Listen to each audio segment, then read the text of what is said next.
তো বন্ধুরা good morning. দেখো আজকে হচ্ছে রোববার, তো রোববারে সকালে আমি ব্রেকফাস্ট বানাচ্ছি। এই যে ব্রেকফাস্টে কি বানাচ্ছে দেখো, এটা হচ্ছে গিয়ে মটরশুঁটির কচুরি বানাবো, তাই জন্য মটরশুঁটিটাকে পিছিয়ে এখন আমি ভেজে নিচ্ছি ভালো করে। পুরটা তৈরি করছি আর কি। এর মধ্যে সব মশলা দিয়ে দিয়েছি, মশলা বলতে ভাজা ধনে জিরের গুঁড়ো আর একটু নুন মিষ্টি লঙ্কা গুঁড়ো দিয়েছি, বেশি কিছু দিইনি। এটা দিয়ে আমি বানাবো হচ্ছে, আর একটু জোয়ান দিয়েছি, মটরশুঁটির কচুরি।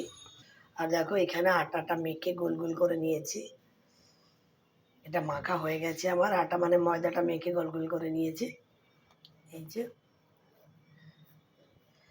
এটার মধ্যে পুরটা ভরে বেলে তারপরে আমি বানাবো হচ্ছে গিয়ে মটরশুঁটির কচুরি। তো কে কে মটরশুঁটির কচুরি খেতে ভালোবাসো অবশ্যই আমাকে কমেন্ট করে জানিও। তো বাই বাই।